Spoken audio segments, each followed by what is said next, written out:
Hey guys, welcome to Brain Trash. This is the podcast where we talk about real things as far as mental health goes, and we're not going to put gatekeeping in place, and we're not going to be putting filters in place. My name is Maria, and I'm a psychiatric nurse practitioner. And I'm Tabitha, I'm a psychiatric nurse practitioner. And today we're going to do a little deep dive on some political concerns that are currently going on in this country that affect mental health. So there is an executive order which is out called the National Child Abuse Prevention Month 2025. This is going to be an interesting episode. So hit subscribe and follow us. Follow us on YouTube, Apple, whatever you want to do. But let's get started.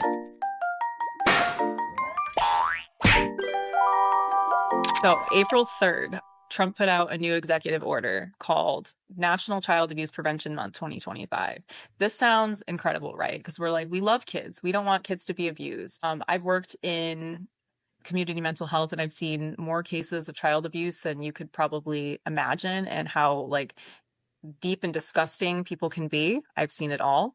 And I was like, okay, this can't be that bad. But then when you start to read through it, it becomes a little bit more, it takes that left turn that we would expect with the Trump administration. So we're looking at, let's pledge to bring every abuser, predator, evildoer who threatens the health and safety of our children to swift justice, right? Cool.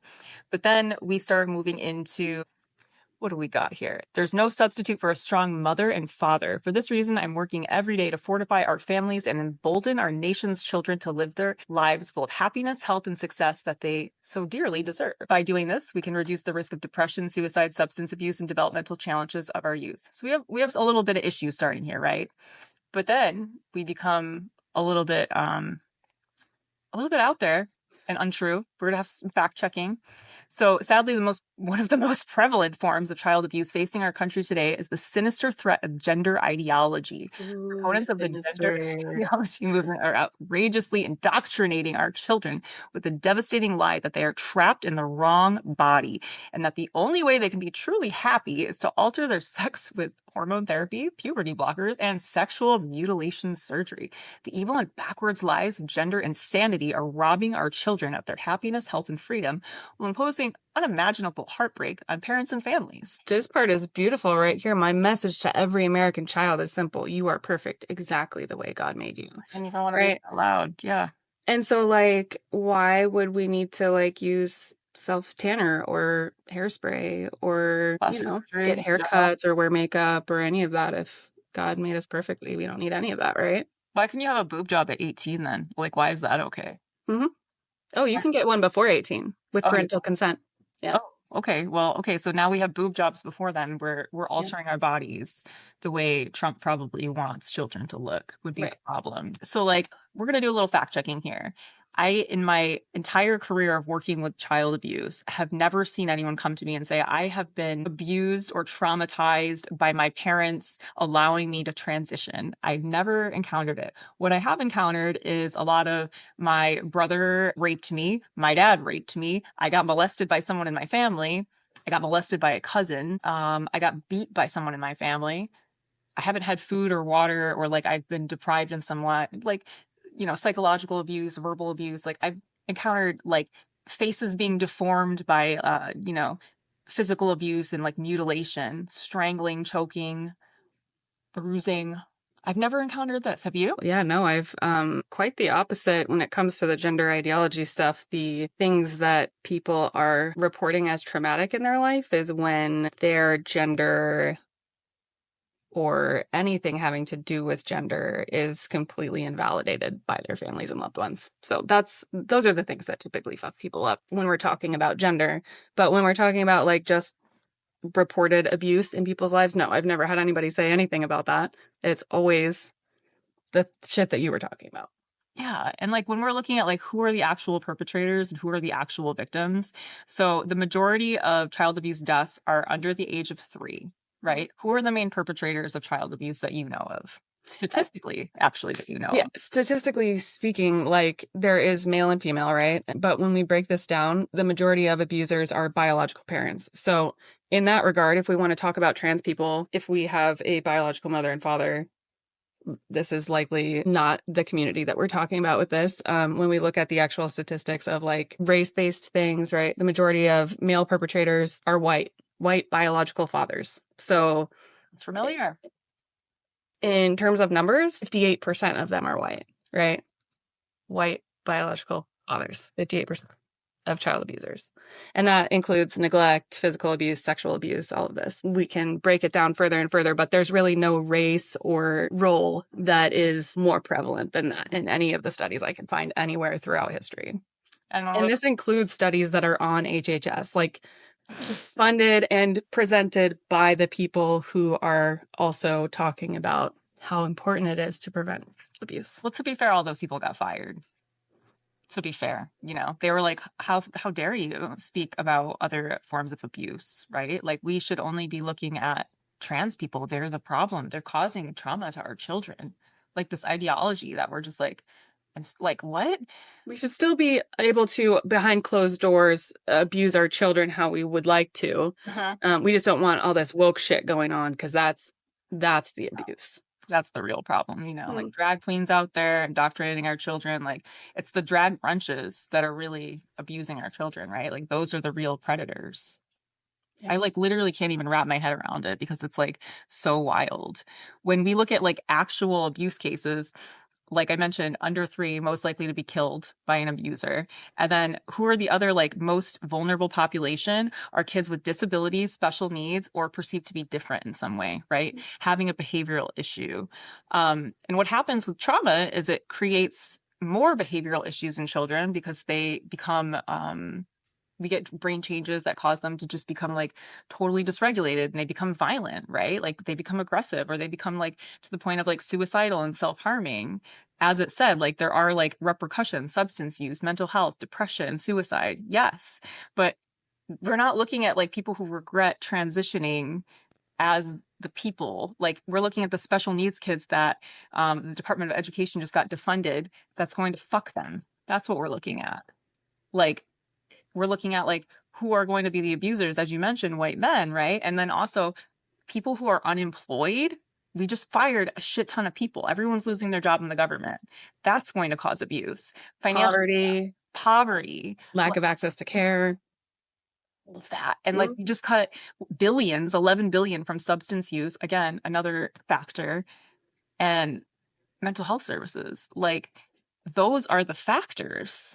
But when we look at stuff like this, it really is like in an objective form, if we zoom out and look at all of the shit that's going on right now, is the cohesive use of language that invalidates the experience of anybody who is not just neurotypical white cisgender humans. And this is really evident, right? We look at this and we go, oh, this is such a great thing to do. Let's prevent child abuse. But then the language is so dicey, and it gets worse and worse as you go on, right?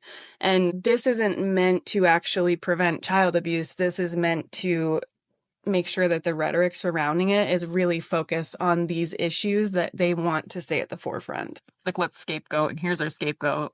And then like further into it, right? Like, as you're saying, this is like they're creating the rhetoric around it. So to further protect our children, I have taken historic action to secure our southern border and end child trafficking. I'm working diligently to make our young people healthy again. This is, again, not a prevalent form of abuse. We don't see the cartel coming to take children into Mexico as a prevalent form. Like, securing the border, like, you and I have lived and still live in a border state. That's not a problem in Arizona. Like, it's just not. My brain. And that's the thing, right? If we really want to change the outcomes of these things, it would make more sense to start with the most prevalent, right? The things that are actually affecting the outcomes for children, actually affecting the outcomes for any human, really. But the way that these things are framed, I mean, even when you talk about the defunding substance abuse stuff, right? Like, it used to be SAMHSA. Now they're going to rename it Association for a Healthy America. So what we're doing is we're just like, hey, if we don't talk about substance abuse and mental health, we'll just pretend America's healthy. Everybody's healthy. See, we're putting all this effort into everybody just being healthy. It doesn't exist. Don't look at it. It's not there. I didn't even know that they were going to rename that. That's Oh, yeah. And like, the timing of this is really important too, because March 31st was Trans Visibility Day. And then they move into let's make a whole month to demonize trans people, right? And trans children. Like, the most sinister threat of gender ideology. Like, really? Sinister. Sinister. That's it. That's the threat. Because here's the thing, right? They're also going into looking at hormone therapy, puberty blockers, sexual mutilation surgery. When we really look at how prevalent this is, it's not anywhere close to as prevalent as the amount of attention it's getting. And Mhm. really, like when I'm looking into this stuff and researching, I was like, my brain was just like pulling me back to, I don't know if you remember this or not, but there was like, I want to say it was like 4 or 5 years ago, there was like this huge rumor that kids were identifying as cats and having litter boxes at school. Do you Yes. remember that? Yes, of course. And this was something that I heard from so many people, like mostly boomers, right? Like at gatherings where there are oh my gosh, the kids are they're identifying as cats and demanding litter boxes. When in fact, like when we look at this, right, even Joe Rogan talked about it on his podcast, but then had to renege on what he said. He was like, actually, there's actual no evidence of that.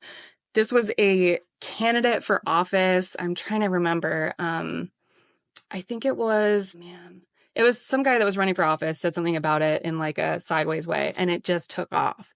And everybody was like, oh, let's make this really ridiculous, I guess, that somebody could possibly identify as something else, because now we also hear that same rhetoric surrounding trans, which is totally different. Totally fucking different. Right. And the fact that the litter box thing wasn't even true. I think the saddest part is that like at one point, I also read an article that some schools did have litter, but it was because of, in case of school shootings, they needed to have it to help soak up. Parts and things. Oh my God. Dude, yeah, I do remember that. And I remember like at the time having some like autistic, like neurodivergent patients who like kind of did identify as cats. But like it wasn't like I need to go home and have a litter box. They're just kind of Right. like doing like the cosplay thing or kind of like they're just kind of vibing out like loving cats. And like that's totally cool. You can have your persona, but it's almost to the point of like, remember when they used to compare gay marriage to marrying a car or an animal? They're like, well, you can marry a monkey, you can marry whatever you want now. So I guess women can get married or men can get married because you can marry an animal. So it's kind of like that dehumanizing thing that we're having again. It's just kind of, it's wild. We use this type of language surrounding, well, I shouldn't say they use this type, and it's across the board.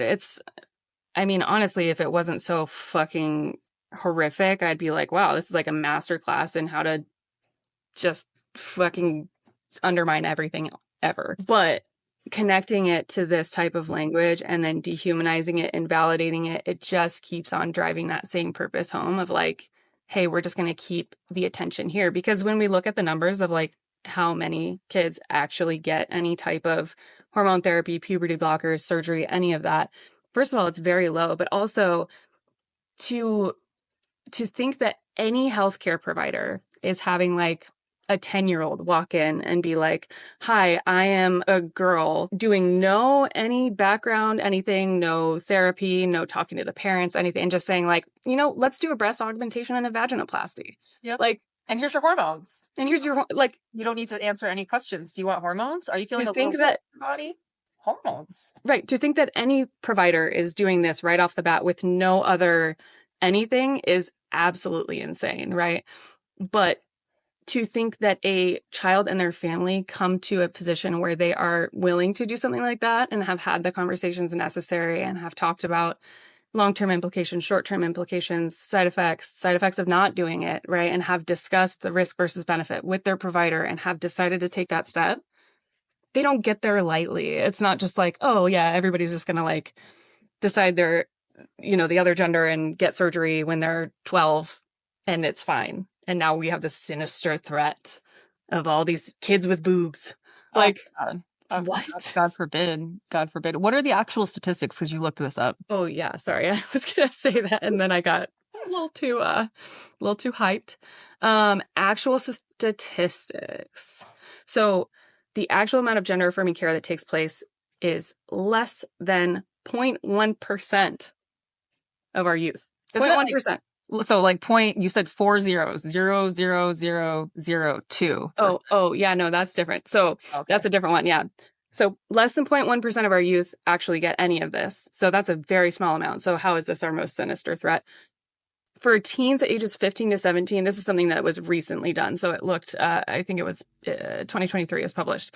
For teens ages 15 to 17, the rate of undergoing actual surgery with a diagnosis related to transgender, dysphoria, any of this stuff, right? 2.1 per 100,000, which is also 0.000021%. That's how frequently this is happening. So we have that. And then we have this fear of what if people need to detransition and they have all of these side effects, right? So there's one person who has a very loud voice who said that they transitioned and regretted it. And now they are a part of kind of like being the voice against all people having treatment or access to treatment at a young age. So when we're looking at regret, what is the actual statistic and like behind that? What do the studies say? So in 2021, there was a study in the Lancet that followed trans adults longitudinal, like long time, right? They're looking at not just like a short period of time after, but for a long period of time after. And it showed that regret rates for surgery, not even hormone blockers, was less than 1%. Hormone therapy, regret rates shown between like 0.3% and about 3%, right? So tattoos, bariatric surgery, boob jobs have a higher rate of regret than that. Just saying that, right? People regret like LASIK surgery on their eyes more than they would regret hormone therapy. So when we're looking at that, like, why are people regretting in general transitioning? Is it because they actually feel like man, I was supposed to be a boy. Oh, oops. I accidentally took some puberty blockers. I was swayed by the woke. No. So it's found that like when you ask these people and you look at the majority of it, 80% of people who detransition said they did so because of external factors. Things like being rejected by your family, things like not having access to healthcare. So if they lose access to insurance or their hormones or their clinic, right, because of policies and things like that, financial barriers, insurance barriers, or because they had to like pause the process for some reason, maybe like a life thing happened. But it had nothing to do with like, I picked the wrong choice. That's not why they're detransitioning.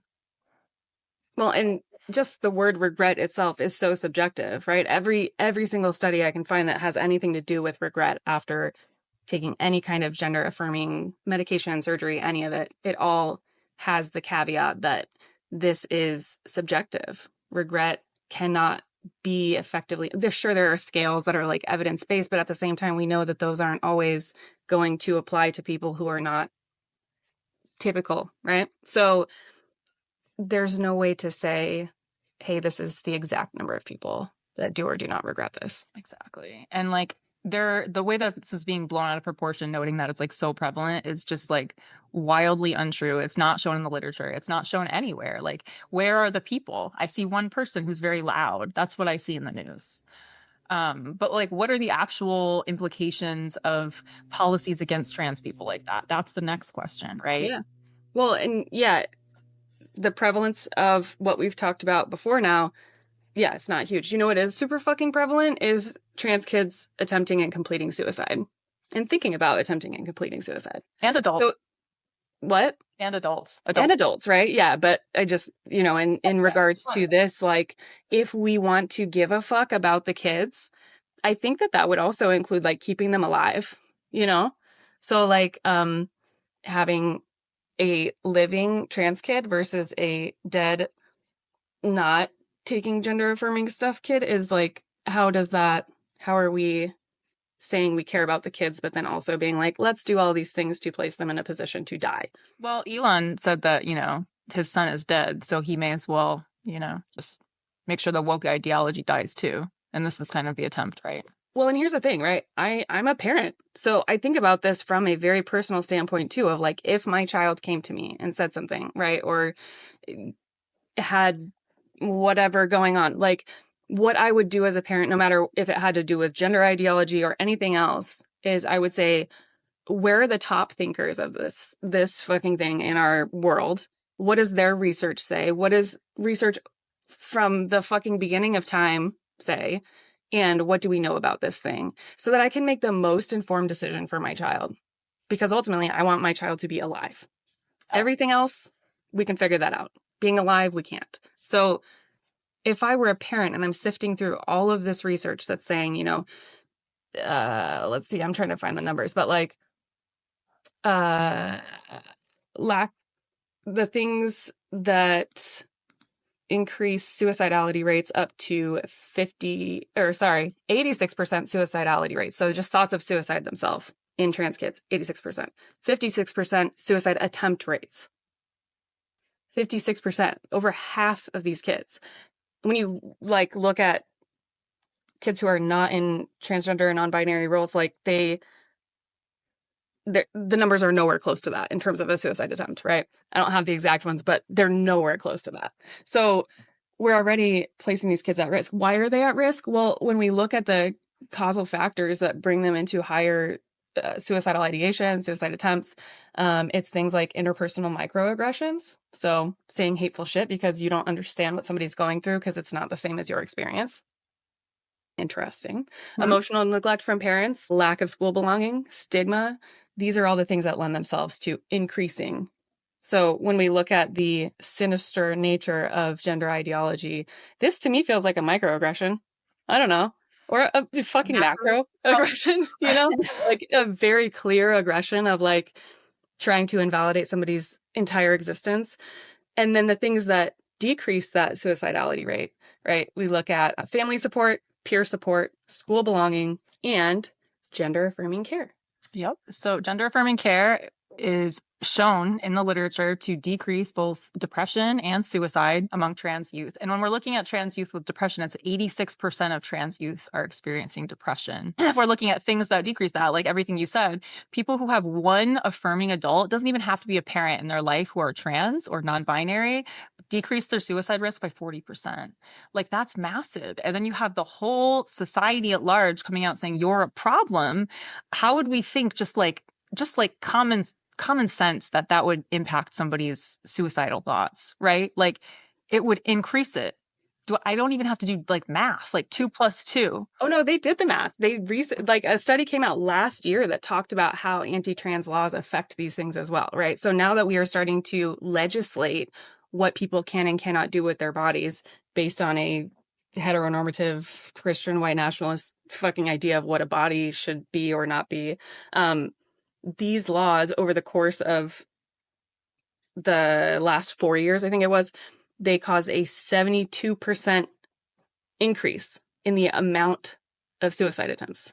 Which is wild, dude. That's wild. It's fucking crazy. So what the Trump administration has now done with this executive order is prohibit public schools from indoctrinating our children with transgender ideology, cutting off all taxpayer funding to any institution that engages in sexual mutilation of our youth. So we're going to take away the healthcare access, and then we're going to take away the ability for allied groups to exist in schools or for teachers to be supportive. If you're taking away that one adult that could be supporting that child, now what do they have left if they don't have safety at home? Like, what do they have? They have nothing. Yeah. And that school belonging piece as well is so huge in all of this as well. So this also with them doing this in terms of the, hey, you're going to be in trouble if you're mutilating kids or abusing them or whatever. Right now, providers are really afraid to give care that could be misconstrued as gender affirming, right? So this is the whole idea behind this language, is how do we scare people into not doing this anymore because we don't agree with it, right? But on the flip side, everyone that is any type of healthcare provider, right, we all have this ethical obligation to do no harm, right? Or whatever the concept is underneath the licensing that you hold. Like, if I know that and I've firsthand known these kids and seen them and seen the things that they struggle with and heard about their suicidal ideation and attempts and all of this, how do I as a provider look at this and say, either I'm going to be in trouble or they're going to die? Right. How do I make that choice? And that's something that I know our practice had a conversation about kind of early on. Was Arizona put forth this law proposed saying that they would punish us if we cleared people to have these surgeries, cleared minors to have these surgeries. And if anybody ever regretted it, we're essentially going to personally lose our homes, lose our entire livelihoods because somebody said, I don't want that. And we could easily have somebody bait us, lie, say they took the hormone blockers and then regretted it. And we would lose our entire livelihoods because somebody lied about it. Right. Yeah. So I had somebody who we had hired on who I'm pretty sure lied and quit because she didn't want to make those letters anymore to clear people. But then the rest of us said, well, fuck, like, what do? We still want to help people. Like, it puts us in such a shitty spot to punish us for just trying to care for people. Like Phoenix Children's Hospital, they stopped doing hormone therapy for minors, and they were the main place in Arizona that did it. And like, I'm sure they're devastated, like this is something that we've been watching closely, and everyone else is going to start losing funding too. And it's like, where is everyone going to go? They're just going to die. That's what they want. Well, and it's not even like it goes beyond like what our personal beliefs are, our personal political affiliation, right? Like when we just look at the basic concepts of like, I get sued and lose everything, or this kid dies, like there's no good choice no matter what you believe is right or wrong, right? Do I think that every 6-year-old that feels like they might be a girl should have a breast augmentation? No, I'm not that type of fucking, whatever you want to call me, snowflake, leftist, whatever. What I am, though, is somebody that wants kids to be alive and live a life that is meaningful and purposeful and not filled with the why the fuck do I exist? I don't really want to exist. What's the point of being here anyways if everybody fucking hates me and doesn't believe I exist? Accurate. So like, what do providers do? What does society at large do? Like, what are the steps that people can take in the situation where everybody's kind of shitting their pants saying like, I don't want to touch it anymore? I think that we really take the time to learn about these things, to look into statistics, to educate ourselves so that we can be coming from a place of truly informed decision making, not allowing fear to entirely ruin what we want to do and what we know is right. However, the shitty thing is like, in order to continue operating, there are some things that have to be kind of tiptoed around in a way that's safe, not necessarily for self-preservation totally. And yes, sure, some of it is, but it's because if practices like ours don't exist, there is nowhere safe to go, right? And I want to ensure that there is safe spaces. So this typically, for me at least, comes in the form of really honest conversations one-on-one in appointments, and just saying like, here's the thing. There is a possibility in the future that I would be forced as your provider to misgender and dead name you so that you can stay safe. It's fucked, man. And if that happens, just know like I am personally dying inside because that feels wrong to me. I feel like I'd rather just lose the practice. Like, I'd rather have all the insurance companies drop me and say like, I'll just do private practice. I'll suffer and not make as much money. Not that I make much money in the first place, but like, I'd rather have everyone else drop me and lose everything than have to be put in that position. Cause it's like, man, just hearing that, I'm like thinking about it. Like, I just don't think I could do it. I think I would just tell everyone to fuck off. The parents, I would tell to fuck off, and then they're not going to take the kid back. And that's what we have too, right? Yeah. There's no good answer, because then if they don't bring the kid back, then the kid is in an unsafe environment, right? So it's like, I mean, I've personally been in tears over shit like this, right? Like, this is something I frequently encounter. It's not something that is a made up situation. It's something that I am dealing with regularly. And so figuring out a solution to that ethical dilemma, I think really for me starts within, because there's not going to be any good answer externally. There's not going to be any good language that comes out about any of this in terms of on a mass scale, right? Yeah, we'll keep seeing really great research that continues to say what we know to be true already. But is that going to change the decisions that we have to make? I don't know. I don't think so. And I mean, that's, I think, where the next thing comes in for everybody, including providers, is to speak out against this and to advocate and be an advocate politically, because healthcare is political. And I will say that until I die, to my grave. Like, we need to advocate for our patients and to be included in society as a living human. We need to be out there saying that this is not appropriate. And like, we are the healthcare providers. RFK, you know fucking nothing. Trump, you know fucking nothing. I'm sorry, bro, but like, I'm not sorry. And then just to remember, like, as a provider, if you're unfamiliar with this territory and you're kind of like, man, I don't know as much as I should, like, you can always take space to educate yourself. WPATH, WPATH is a great place to learn about this whole thing. Know that, like, nobody is coming to you for hormones or for clearance unless they've already done a social transition. So they've already gone to school. They've probably already changed their pronouns, changed their name, came out to family, came out to friends. Like, they've done this massive process already. So just make sure that like therapy's in place to like do the rest of like the exploration of like, what is it going to to be like to change your body, right? And that's like a long process. You can talk to the therapist and collaborate from that point and then like move forward, right? And then like the last thing is just to remember that you might be that only like person who is ever affirming in that person's life. Like you could make it 40% likely for that person to attempt suicide. You as the provider, or you as the friend, or you as the teacher. So just keep that in mind. The one person is all it takes to decrease the suicide risk, 40%. One. Yeah. So that's all we have for today on a pretty heavy episode and a pretty passionate episode. I'm happy we got to have this conversation and give light to what's going on, because if you're not looking and reading all of these executive orders, you might just think like, oh, that's nice. He called a month child abuse month, and it's not true, right? There are a lot of repercussions and a lot of misinformation that comes into this. So if you enjoyed this episode, a little bit hard to listen to, then just hit subscribe, leave a comment, leave your thoughts, leave any questions you have, and we're happy to talk about any sort of questions on trans care or anything like that. We're both pretty strong advocates, and tune in next week for another episode. Thanks, guys.